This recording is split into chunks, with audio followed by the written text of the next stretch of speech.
Hey folks, happy Wednesday. Hope everybody's doing well. So today we're talking Ted Nugent. And we're talking Ted Nugent music. We're not going to get into the politics. We're just music lovers, and we're going to talk about Ted's music, his contributions, our top 5 favorite Ted Nugent records, and that's it. So we're not going to get into that part of it at all. And who better than these two gentlemen to go through this catalog and pick out their top 5 records? And these guys are just geniuses, as Rush would say. But I've got Martin Popoff. How you doing, Hack? How are you, man? And Pete Pardo. Yeah, looking forward to this. What's up, Hack? What's up, Martin? Hey, all right, Pete. How you doing? How you doing, Pete? Yeah, so we've already got people. We already got some albums in there: Weekend Warriors, Free for All, Cat Scratch Fever, Scream Dream. all the answers are pouring in. Yeah. So what I want to start with is I know that you're a huge Ted fan, Martin. So and let's start off with, what was your first introduction to Ted Nugent? When did you first hear about this guy? Well, it's actually pretty a momentous introduction for me. Well, first the small one. I mean, I had the Ted Nugent album at 12 years old, 1975. Definitely had that as a new release. Maybe had some Amboy Dukes before, but I don't really remember. But the big thing is my first big concert ever. I grew up in a small town in BC. Spokane, Washington was where we went for concerts. So my first big concert, Dad took me and my brother and a buddy down, and we saw Ted Nugent. Middle band was Bebop Deluxe. Opening band was Rex on their Red album, their first album. So that was Free for All tour. And So yeah, first time, in a small hockey arena, big concert, pot everywhere, and we're sitting there in the dark, freaking out like, wow, this is like a zoo, right? Yeah. So I was 13, and yeah, it was crazy. It was a great show. Rex Smith with his trampoline and doing flips and stuff like that, and Ted, with the big Ted logo lights flash on, big blast, and those lights go on. I'll never forget that. Like it felt like, have I gone blind and have I gone deaf when that thing went off? It just seemed that momentous when that thing blew up, and then Ted jumps off and we're rocking. So there you go. It's amazing how those first concerts, like, they just ingrain something in you that you tend to follow those artists through their entire career. I mean, I have a similar story with Kiss. Once that seed is planted, that it never goes away, Yeah. But yeah, Pete, what about yourself? I mean, I didn't get heavily into Ted that early on. I went out, I bought them both around the same time. I bought Scream Dream and Intensity's Intense City right around the same time. And I'll be honest with you, I wasn't crazy about either one of them that much. And I was kind of like a little bit indifferent. And then a couple of years later, I went to see Nugent at a local venue here. And the only reason I went is because Alcatraz was opening up, and this was like the big first tour with Yngwie, and I was hugely into Yngwie and Alcatraz at the time. So I actually went to that show mainly to see them, and I really enjoyed Nugent a lot. I thought he was really good on that tour. And then I went out and bought Double Live Gonzo, and then I was like, all right, this is the serious stuff. And then I started kind of going back in the catalog and discovering the albums before this one. And those, to this day, well, spoiler alert, those are the ones that I still like the most. So, that's a precursor of what's to come here in this hour for me. Yeah. For myself, it was like, first was seeing those amazing album covers. He always had the best album covers, Weekend Warriors, State of Shock, Double Live Gonzo. Always had the best covers. And, you know, as a kid, as a 12-year-old kid, you know, you're looking at this, oh man, that must sound really cool. But I didn't actually get my first record until Scream Dream. That was my first album. And you know, the songs on that, I mean, well, we'll talk about that a little bit later, but that sort of was my introduction to Ted, and just the monster guitar playing, and that sort of carried on, you know, throughout. So yeah, that's very cool. It's got different.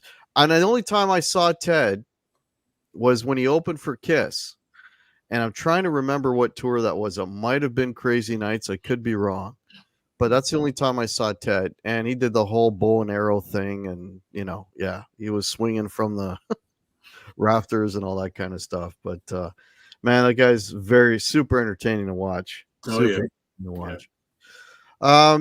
All right, so we're gonna just do a top 5 today. So and Ted's got what, 15 albums at this point. He's currently working on a new one. I've heard that. Apparently he's released a song from it already. I'm not, or he's previewed it somewhere. But at the moment he's only got the 15. So we're picking the top 5 out of the 15. So we'll just start. Oh, bro, everything's opposite. Martin, and then we'll do Pete. So Martin, what's your number 5 for Ted Nugent? Okay, so my number 5. So I'm definitely a big Ted fan. I've written the only book on Ted Nugent, big thick book. So that's at martinpopoff.com. But basically, only book on Ted Nugent that's not written by Ted or Shemaine. So I do love my Ted. I've interviewed these guys all over the place. And yeah, very entertaining dudes. I'm gonna go with the first album. Wow. The first one after the Amboy Dukes. So Right, Ted Nugent. There's the cool live shot on the back. I know this is probably going to come up higher on some lists, but I do really like it. To me, this record is the band's Get Your Wings. I always consider Call of the Wild and Tooth, Fang, and Claw, they're Aerosmith, self-titled. And to me, this always reminded me of Get Your Wings. It's 1 year after Get Your Wings. Get Your Wings is 74. Toys in the Attic is the same time as this. You know, they're on with Leber Krebs at this point. They sign on at this, and they're, you know, David Krebs puts them on tour with Aerosmith and really breaks Ted Nugent big, and he becomes a big star. But I do really like this album because it's recorded well. You know, again, I'm going to be pretty contrarian in this list. So fasten your seatbelts on that. But you know, Stranglehold is his biggest, most famous song of all time. But it is long and it is slow, and I don't have the patience really for it. Maybe I've heard it too many times as well. But you know, Stormtroopin' was super modern metal. Just what the doctor ordered. Again, is a Get Your Wings quality song. I love Snakeskin Cowboys. Motor City Madhouse was a pretty extreme song to come out of an American band in 1975. Where have you been all my life is the jazzy thing. No big deal. Or no, sorry. You Make Me Feel Right at Home is the jazzy thing. Where Have You Been All My Life is a good, you know, tough kind of shuffle feel song. And Queen of the Forest totally reminds me of Get Your Wings, like Woman of the World and that kind of thing. Queen of the Forest. But no, this is a good album full of a lot of good songs, and you're going to hear me complaining about some of the big ones in a few minutes, I'm sure. But this is one where I feel the percentages are really there. So that's my number 5. That's your number 5. Yeah, there's a lot of signature tunes on that from his catalog for sure. A lot of stuff that he plays live a lot. All right, Pete, what do we got for number 5? All right. Well, if we were on Sea Tranquility, I'd probably pull a mulligan right here, but I'm not going to do it, Hack, for you tonight. I'm just going to go with one because we were literally like 10 minutes ago. I'm like, which one of these two am I going to pick for my number 5? But I'm going to make an executive decision here at the final minute here. I'm going to go with Weekend Warriors, as Ted and the guys are kind of closing out the 70s. Solid record, not a very heavy album. I find like there's and Martin and I have talked about this before, he's got a couple of albums that are really, really strong, but they're almost kind of like Southern Rocky in a way. They're like, there's not a lot of big distortion on the riffs, and it's, you know, some of the guitars are kind of clean, but it's very energetic and it's very Ted, and it's definitely hard rocking, but there's like a sophistication to this album, and there's some good pop melodies on here. Great song. I mean, one of my favorite songs by him is Smokescreen, which is on here, and that's got a gargantuan riff. But the rest of the album is just good, hard rocking, memorable. The title track is great. Need You Bad is great. Tight Spots is really cool. Cruising. I mean, very solid record. Amazing cover. I love the cover. Favorite covers from him. And he's even looking all sorts of manly on the back, right? But yeah, I dig this album. I think it's really good, and it was almost my number 6, but I decided to bump the one that was originally my number 5 for this because I do like it quite a bit. You want to do we'll do the honorables, and then you can mention what would have been there. Okay, cool. Yeah, so this is going to be probably Contrarian. This will probably be a lot higher on most people's lists, but my number 5 is Free For All. Okay. So it's at this point, the album came out in 76. Derek and him, I guess, were not getting along. He recorded some songs and he disappeared. Then Meatloaf, who did, I think, a fantastic job on this record. I mean, he sounds great on it. And this is, of course, well before or a year before the whole Bat Out of Hell thing. But I think Meatloaf did a great job on this. There's some good tune, Dog Eat Dog. The title cut, Free For All. There's Rappin' Ted.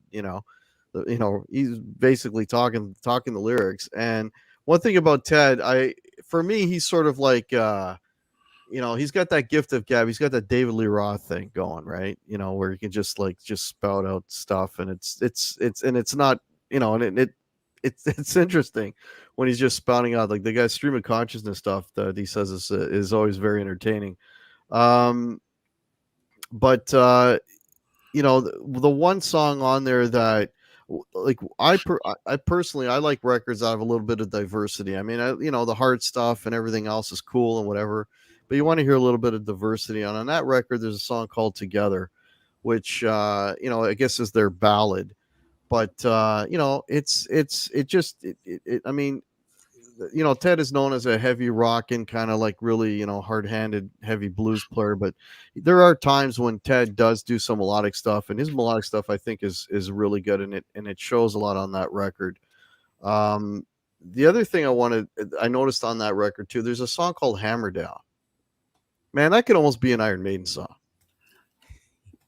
You know what I mean? Well, years before Iron Maiden. I mean, so there's some heavy metal inklings there, on that record too, which is pretty interesting. But yeah, that record, I mean, it's Dog Eat Dog's on there as well. Turn It Up is a nice rocker. I mean, there's some really good material on that record. So most lists it would probably rank a little bit higher, but for me, that's my number 5, Free For All. Cool.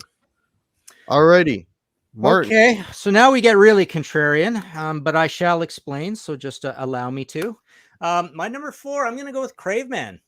His comeback album after, I thought Spirit of the Wild is ridiculous. I don't like it at all. I'm not a big damn Yankees fan. They're okay. You don't like Fred Bear?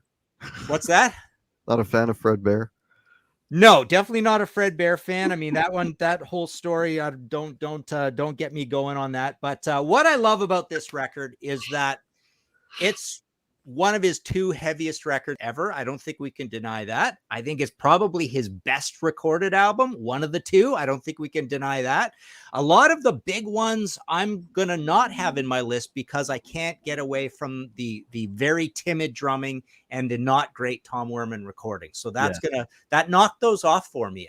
But the recording on this is molten. Like the guitar sounds on this are great. Now, the funny thing about this record, I went through it and I was pretty harsh on it.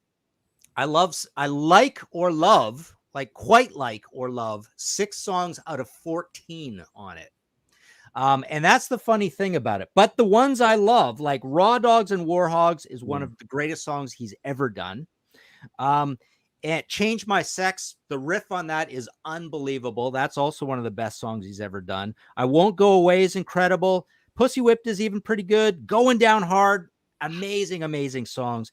But then, as always on these things, he does the Anvil thing. The humor came in around Scream Dream, and at the end you get Wang Dang Doodle, which is just a dumb remake of Wang Dang Sweet Poontang.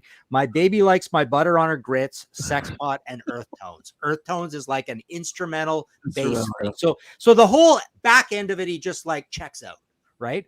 And then there's even some funny stuff early on. But the point is when I look at the whole catalog, just the raging rockers on one here and one that's going to come up later are way up my list of favorite Ted songs.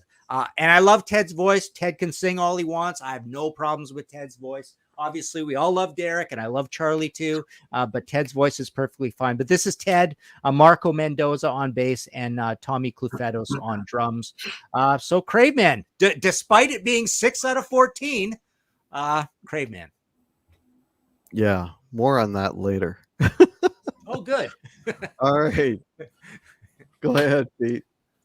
For me, I don't dislike Ted's vocals. I just don't want to hear him singing every song on an album. I think that's my issue with some of the later albums. I like the variety of having him or Charlie or Derek kind of mixing it up. And I get real fatigued at like 10, 11, 12, 13 songs of Ted singing. That's just me, though. State of Shock is my next one. I remember originally getting this LP back when I was in college, working at the college radio station, and I kind of went home with it one night after playing it on the radio one day, and I was like, all right, and it never went back to the station. So I really dig this a lot. Paralyzed is such a great song. Take It or Leave It, great anthem. Again, really melodic album, some pretty ferocious guitar playing on there, but kind of like along with Weekend Warriors, there's this kind of like melodic Southern Rocky thing going on here, which I don't mind. He kind of was doing this for a while. Title track is great. Man, what else? Snake Charmer, Satisfied. Good grooves to the album, good vocals, good guitar playing. It's got a pretty squeaky clean production, which I'm some hit or miss sometimes on, but otherwise I do like it. I like the songs a lot, and that's the important thing. So that's my number 4. Cool. So my number 4 is Craveman. Nice. Good to see. This thing's a 3-headed monster. I mean, it's heavy metal Ted. I mean, he's just it's crazy. It's heavy. It's rocking. He's playing his butt off, and you got the big drums and the big bass, and everything sounds nice and full and big, and wants to punch in the throat. I mean, it's great. The riffs and the playing are fantastic on it. There's some tracks on there that apparently were left over from the damn Yankee days, because there are some writing credits that Jack Blades and I think Tommy Shaw's got some writing credits on there. But I mean, right from the first song, there's which is I guess it's called pronounced Cluster Funky, which to me sounds like there's some modern sounding stuff on there too. To me, that sounds like Limp Bizkit and War Dance by Killing Joke, got together and made a baby. I mean, that's just it's just a killer song, a killer riff. Crave is the title cut is amazing. Yeah. You mentioned Raw Dogs and War Hogs. There's another fantastic song. I mean, of course, yeah, like you mentioned. Like you mentioned, Martin, like Scream Dream, that silliness thing. I mean, for me, like my baby, my butter, my biscuits. See, I wasn't a fan of Pussy Whipped either. I mean, fortunately, he has to throw some of that in. That's become part of his thing. But there's a song on there that actually Mark Mendoza sings called "At Home There," which is a great song. And I mean, I'm hearing Stone Temple Pilots in that. That's like that era, right? So you don't hear Ted doing stuff like that. Again, it's showing off his diversity, but there's enough songs on there and enough ferocity in his playing and intensity that even though, yeah, there's a few throwaways in there, it's still, I think, overall, it's just like I said, it's a fire breathing monster. It's just an incredible record. Like, one thing I'm gonna say, like, when I went back and I listened to the Ted stuff, and when I picked these 5 records, one thing about Ted Nugent, man, you could be in the worst mood, everything. You put on these 5 albums, they're gonna kick you in the ass and make you forget your mood. I mean, this is like nitro glycerin rock. I mean, it's so intense. It's so heavy. It's amazing stuff. And Craveman 2002 is when it came out. I mean, that's like, I've been telling people since I went back and revisited. I've been telling people, go listen to, Ted Nugent, Ted 70s. No, listen to this record. This will give you a new appreciation for Ted Nugent. Big fan of Crave, man. Absolutely love it. Probably very contrarian, but it's my number 4. It's my number 4.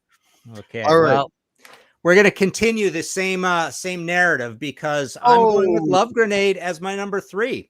And I'll tell you, the main reason right off the bat, I went in again and just took a hard look at these this morning.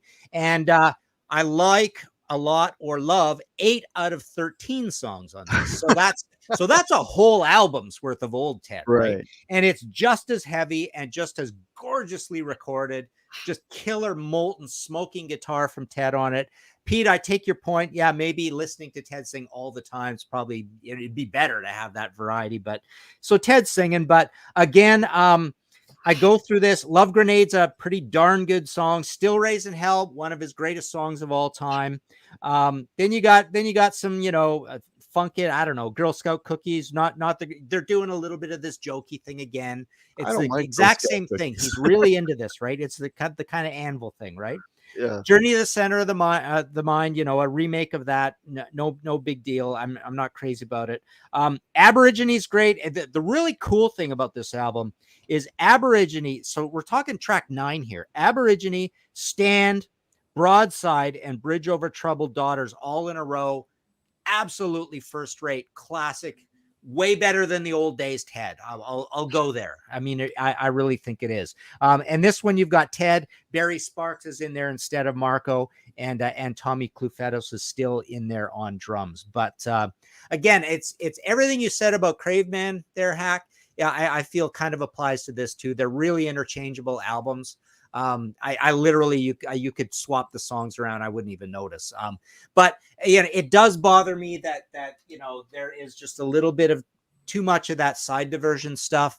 But, if you get me going on some of the classics, I can point out a lot of songs that are not great on some of the classics too. So that's why I lean to this stuff. And I'm so happy to have Ted back and this good after most of the 80s being quite a washout, and the 90s really. I was really glad to see this, and I really like Shut Up and Jam a lot. And then I'm really disappointed again that he turned in that phoned in EP at the end. The Music Made Me Do It is not an album. It's not a full album. It's more jokey even.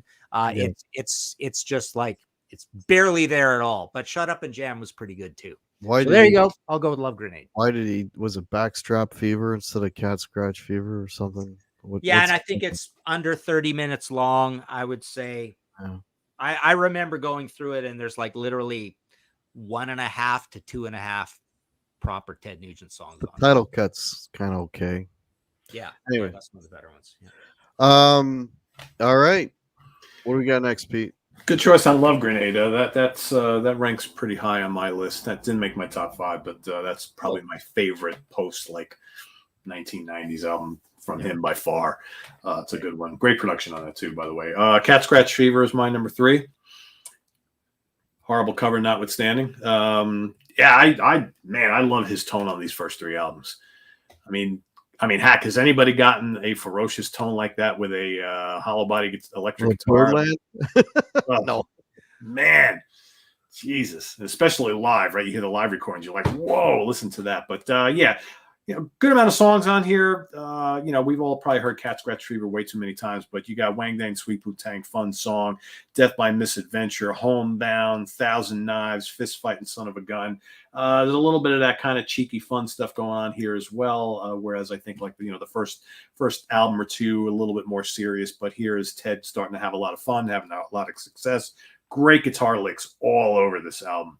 Yeah. And Derek is singing up a storm. And this is that early band, really, I think, firing on all cylinders. I think I like some of the songs better on the first 2 albums, but this is still, for me, ranks up there. It's pretty much a classic. So, number 2.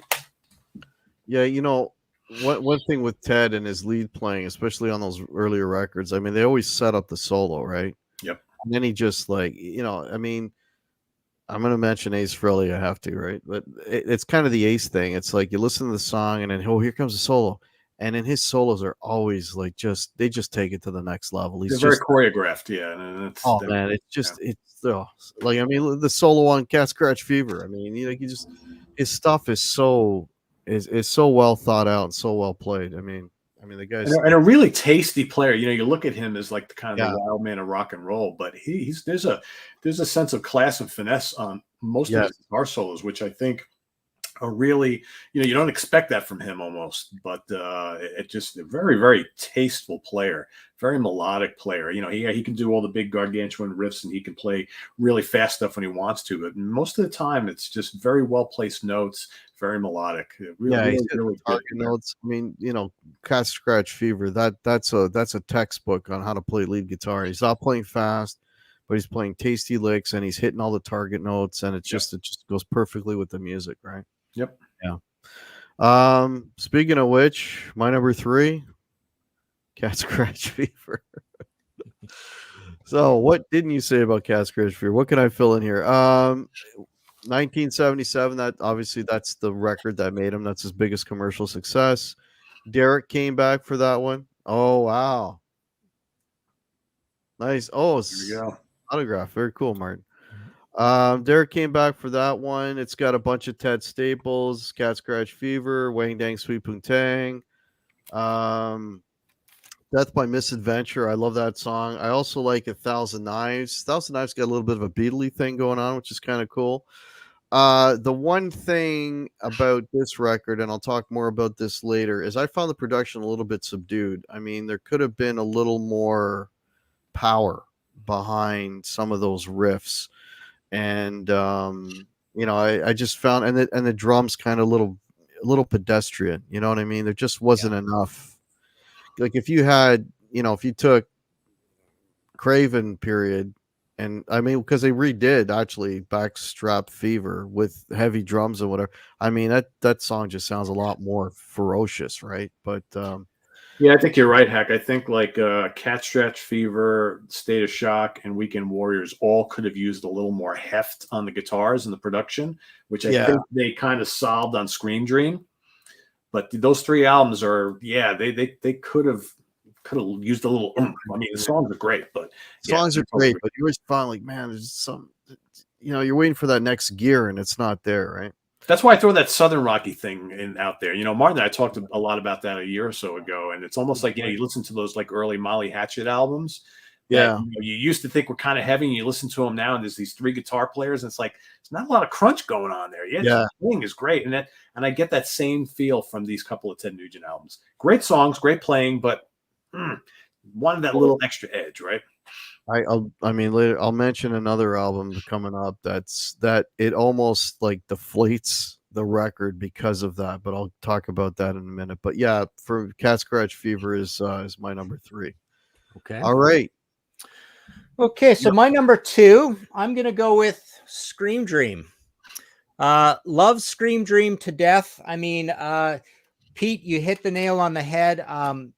Bad production really gets me down and distracts me, and so I'm having a void there at for part of it. But Scream Dream, I think, really does correct things. The one thing I love about Scream Dream the most isn't even on the album. Go to YouTube and see Ted Nugent on Fridays, ABC TV. Remember that old show Fridays? Yeah. They've got a clip of him on there doing Scream Dream with the band, with Charlie Hune and Dave Kiswini and Cliff. And Ted's the where's that dang book again? Ted is this Ted, right? The Ted with the big beard and the big mustache. And on that clip on Fridays, they do Scream Dream, and it's absolutely ferocious. And Ted's got to sing the thing and play guitar, and he's just got jeans and a white t-shirt on, and they're just rocking it. The other guys look great. It's amazing. So that really gets me into, I love that song a lot. But I also love Flesh and Blood a lot. There's a little bit of jokey stuff on here, but I'm really on board for some reason. It's a time when Ted's in a bit of a decline. State of Shock goes gold only. Scream Dream goes gold. Intensities in Ted Cities actually goes gold too, which is quite bizarre. But I just I'm really on board with everything that's happening on here. I'm even on board with the humor. and the Wango Tango thing. But the main thing is it's got good production, and you've got Flesh and Blood and Scream Dream both have some kind of cool, like semi-extreme audio effects going on. And just a real entertaining album, and kind of high fidelity. But again, it's everything just like the previous ones is well, not State of Shock, really. We'll get to that, but is kind of like tight and behaved. And Cliff is a very, very reined in drummer, I think. And I've basically, Tom Werman has said as much why those albums sound that way is because he really likes to emphasize rhythm guitars at the expense of everything else. And that's kind of why you hear them in the mid-range zone. Yeah. Well, more on that in a minute. Pete, number 2. I'm going to go with the debut. Wow. Okay. Yeah, this fluctuates back and forth between my number 1 and my number 2. Some absolute drop dead classics on here for me. Martin has already kind of mentioned all the great stuff on here. I still love Stranglehold. I don't mind how long it is, and I love the guitar solo. What's not to love about that? Stormtrooping is great. Motor City Madhouse is classic. Queen of the Forest is a terrific song, and it's a shame that's saved all the way for the end, because I think it's like this long forgotten track on this album. So good. Snakeskin Cowboy is a lot of fun, just what the doctor ordered. I mean, this is just great hard rock, and Ted, and I just love it. And his guitar tone on this album is incredible, I think. Yeah, and I love the vocals on the album. Just and there's a ton of piss and vinegar in most of these songs, which I really dig a lot. So as debuts go, I know he had already, a lot of people talk about those last like 2 Amboy Dukes albums are basically like Ted Nugent albums, but as far as debuts goes, this is absolute drop dead classic. Oh, definitely. Good way to start it off. Yeah. So my number 2. Scream Dream. Nice. Yeah. First Ted Nugent record I bought. Got a soft spot for it. Yeah, there's silliness. Wango Tango. I love, and Terminus Eldorado, and I love both of those songs. Terminus. It's just a cool groove. It's a nice song. The lyrics, again, there's Ted, just love the lyrics on that. Here's what frustrates me about this record. And I'll talk about Scream Dream because we were just talking about that. You hear that riff, and it's just a killer riff, and you're just waiting for the big drums to come in, and they're like, yeah, dun dun dun dun dun, and there's nothing. It's just, yeah, it just frustrates the hell out of me. I'm waiting for the power. Like, where's the power? Where's the bass doubling that riff? I want to hear it loud in the mix. I want to hear that snare, and it's just so. It's like you got all this great, that riff, most of the riffs on here are just crazy. And then there's like nothing behind it. There's no rhythm section. That drives me nuts. Production wise, yeah, it's a nice production, but there's no rhythm. There's no rhythm section. There's no punch. And that's what frustrates the hell out of me. I mean, it's still my number 2 because the quality of the songs is fantastic on this record. The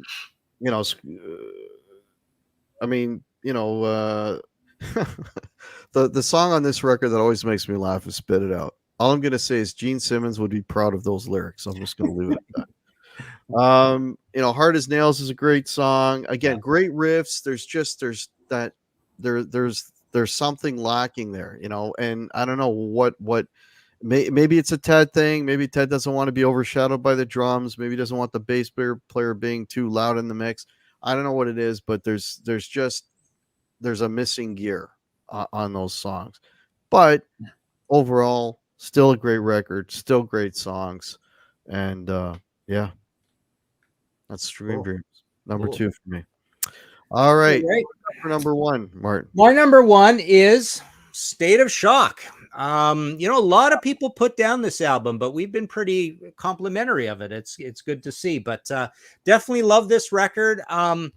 What I like about it, to me, this is their rainbow bent out of shape in a way. It's the one where it feels like a concept album. It's similarly green, I suppose. But I love the way that on this one, the production's a little kind of muddy and wet, and the drums are a little echoey. It's a little soupy sounding, which is very different from Weekend Warriors and Cat Scratch Fever, which are very, as we say, kind of high mid-rangey, right? But definitely starting. I mean, I love heavy metal Ted. I'm pretty simple that way, but I mean, this really has probably my two favorite Ted Nugent songs of all time, which would be Snake Charmer and Paralyzed. He's got three or four, not four, but let's say an average of three pretty modern heavy metal songs on all the albums before it.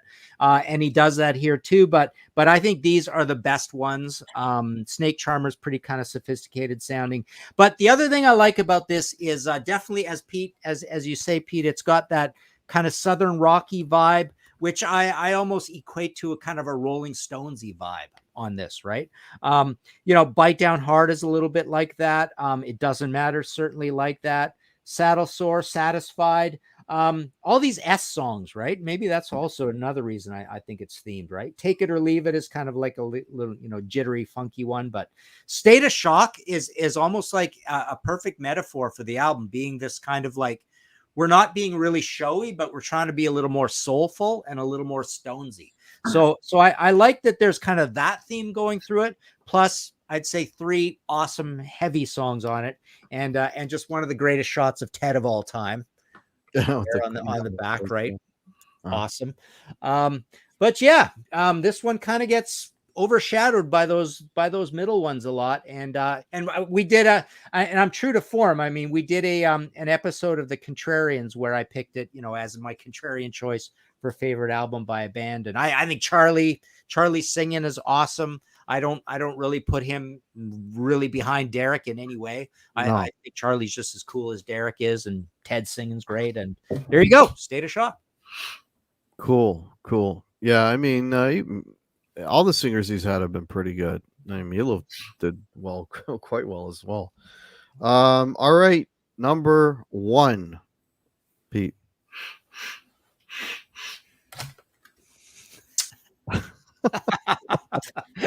Yeah. The armpit sniffing album, right? Yeah. That's right. Funny. Terrible album cover, but I love this album. Yeah. And Hack, you mentioned Meatloaf. Man, does he sound terrific on this album? Yes. So Martin and I joked when we first kind of did this a while back, and I said, well, wouldn't it have been interesting if he would have like sang on the whole album and just stayed in the band? And Martin was like, well, he'd be out quite a lot of money if he did that. Poor. Yeah. $400 a week for 10 years, right? Yeah, exactly. Right. As opposed to, we won't even get into how many millions and millions of copies. I don't know if this is accurate, but I read that he only got $1,000 for doing that job. Oh, yeah. That's what I read. I don't know if that's true or not. Well, he earned every penny of it. So, I like this is one of those examples of an album that there may be another album or two in the catalog that I think might be stronger start to finish. But because there's like that, and Martin touched on this before, there's this handful of songs that you love so much that it elevates the whole album, right? Yeah. I mean, the title track, Dog Eat Dog, Street Rats, Hammer Down. I mean, right there, bulldozing songs. And I think, the vocals on this album are outstanding, no matter who's singing, just so good. I like the production on this album a lot. This is just heavy metal Ted, just kicking ass. The lineup's kind of a disarray, but who cares? The end result is so great. And writing on the wall. I'm just thinking about it right now. I'm like, oh, that song is so damn good. So yeah, Free For All is my number one. Didn't used to be. This is something that's kind of happened over the last few years. My appreciation for this just keeps growing and growing and growing. And man, that tone on his guitar on this album, woo, so good. Yeah, I listened to that in the car today. I mean, I think for years and years that probably was my favorite Ted album, and I just realized, I guess, writing on the wall, I never thought of it this way, but it seems like it's an attempt to write a new Stranglehold, right? a little bit, right? So you got the slow one that's also as good as those awesome heavy ones you mentioned, which are the best ones. And then you got the fast one too. Turn It Up's kind of a good fun song, right? Oh, yeah. And then the other two, I don't know. I Love You So I Told You Live is not that great, right? Light My Way is not that great, but again, you're right. It's elevated by those great songs, right? Yeah. Well, I don't think my number one is going to be Contrarian at all, and I think it's probably a lot of people's number ones, but it is The number one is number one. number one. It's the first record. I mean, it's undeniable. I mean, this was the record that launched it all. It's got all. I mean, so many Ted Staples classic songs are on this. Stormtrooping, Stranglehold, Just What the Doctor Ordered, Snakeskin Cowboy. I mean, they're all on there. I wrote a little note here about You Make Me Feel Right at Home. I like song albums that have a little bit of diversity, and that's a song that really features Ted's diversity. I mean, I like not when they kind of show what they can do as players and as musicians. I'm always a big fan of that, and that song definitely displays a side of Ted that you don't normally see. But I mean, Ted's one of those guys that never gets the recognition for being, when you're talking about great players of the 70s, the Jimmy Pages, the Jeff Becks, and all of those, but Ted never gets into that conversation for whatever reason. And one thing, again, when I in preparing for the show and revisiting his catalog, one thing that I'm reminded of is how great a guitar player this guy is. And this guy's a straight guitar player. There's the closest he gets to jazz is what I just mentioned, but he's basically just a straight ahead rock, blues, Chuck Berry on steroids guitar player. But man, he gets so much mileage and versatility and out of that it's phenomenal. I mean, he reminds me of a bit, Hack, is I'm just realizing this now, is Buck Dharma. Just got that locomotive fluid. I'm picking the notes. I've got a great idea where to go with it, and he just rolls on, and it's so musical, right, and so rhythmic at the same time. Yeah. So Ted on a tear doing one of those kind of solos is very much like a Buck Dharma. Yeah, minimal effects and just kind of no BS and just pedal to the metal, just play it, right? Yeah, he's not doing whammy bar. He's not doing tapping. He's just playing notes. He's just flat picking. And I mean, yeah, it's just the guy's just like you said. It's you could tell it just kind of flows out of him, kind of effortlessly, And yeah. Anyways, that's my number one. So, do we have any honorable mentions? Scream Dream. Okay. I would like to throw out my biggest disappointment album from him, and that is the self-titled Nugent album. Oh, yeah. Oh, which should have been great, and it ain't. Yeah. He had such a killer band, and those songs just kind of like seem like they should have been really good. And production sucks, and just like the whole album just seems so tame. And I'm like, man, this should have been the album that brought him back into prominence. And man, and then everything that came after it in the 80s, no good for me. You know what? I'll definitely agree with you on that, but I also will express disappointment again at Spirit of the Wild. The music made me do it. For some reason, what the heck is the name of that one? What's the 88 album called where he's kind of heavy again? I forget right now. Little Miss Dangerous or the one? No, the one right after it. if you lick them, If you can't lick them, join them or whatever. Yeah. But I've gained a little bit of a soft spot for Penetrator and Little Miss Dangerous a little bit. I kind of think he does a pretty good job of that nascent early hair metal with the very clattery electronic drums effect. The other one that's a disappointment that should have been better, you'd think on paper, is Intensities in 10 Cities, where the songwriting is just not very good, but that should have been heavy, a live album of all originals. For some reason, just the songs didn't turn out to be very good. And again, that's might be to do with lots on his mind with the divorce and all that he's going through at the time. But yeah, that was a bit of a disappointment too. So Yeah, Intensities has some great guitar playing on it, but man, there's like nothing else. It's just the songs just don't go anywhere. The lyrics are ridiculous. Yeah, should have been fantastic. The 80s stuff, Nugent, a penetrator, if you lick them, whatever it's called. Yeah, but Little Miss Dangerous, there's a couple of tunes on there I don't mind. I don't mind High Heels in Motion. yeah, The title cut's good. That remake, Little Red Book, I don't mind that. It's kind of catchy.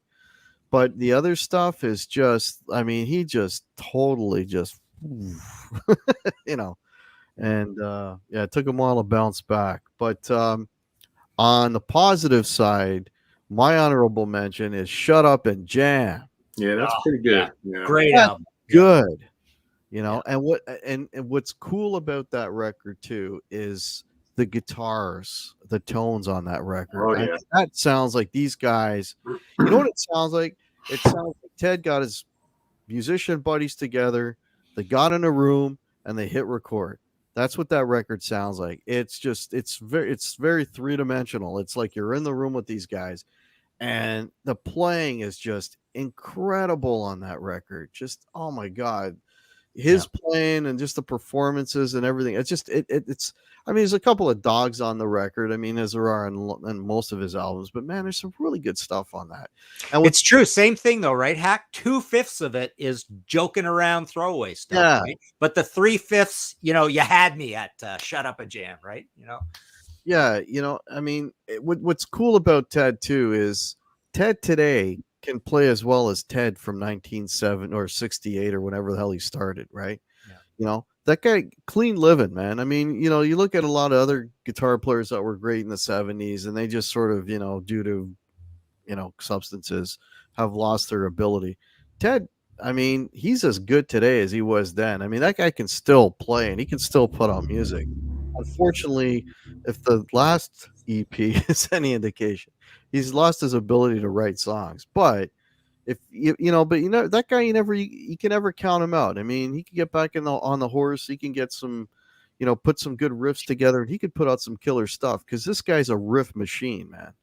You know, Yeah. But I don't think it's that he can't write those songs. It's like he's just ornery and obstinate and wants to have a good time on these records, and he just wants to do whatever the heck he wants to do, make jokes, whatever, right? I don't think the ability is gone. I think he just doesn't want to make a serious album, but we'll see. Maybe this is a good long serious album. Who knows? yeah, there's one apparently coming up, so fingers crossed. But yeah, monster guitar player, somebody that, you know, because of other reasons, probably never got his due. But you know, it is what it is, right? Yeah. Well, that's the other thing. The politics now, he just says it straightforward. Those are the lyrics. Boom. I'm just going to tell you what's on my mind politically. And that really got into Shut Up and Jam a little bit. Right. So now it's like, okay, it almost sounds like it's just a casual way of making lyrics. It's literally, here's my politics. Here's on my mind. Here's what's on my mind about barbecuing or whatever. Right.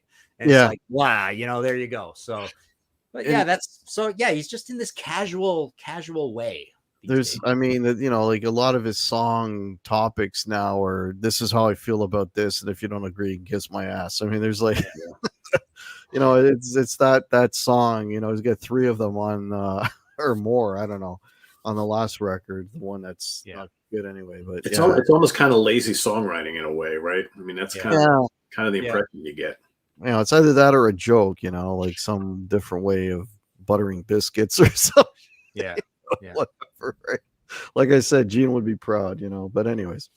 But yeah, so what have you guys got coming up? By the way, I should mention I have links to Martin's Contrarian YouTube channel and Martin's website below. Martin, what if you got anything coming up that you want to mention?